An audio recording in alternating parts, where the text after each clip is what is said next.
Are you an experienced seafarer from the European Union looking for your next opportunity at sea? This could be the contract you've been waiting for. We are recruiting EU crew members for a RoRo vessel sailing under the Italian flag. The trade is focused on the Mediterranean routes, meaning close to home, not long-haul assignments.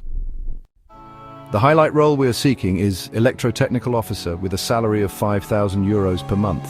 If you have a cruise background, your experience will also be valued and accepted.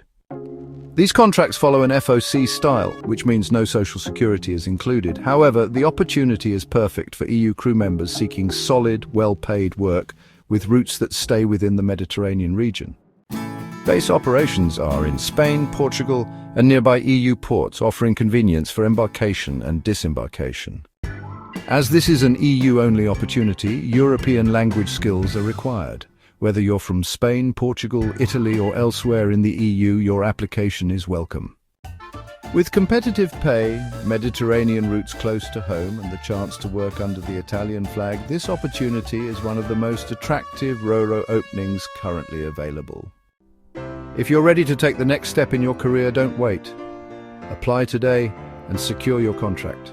The Mediterranean is calling, and your next opportunity is closer than you think.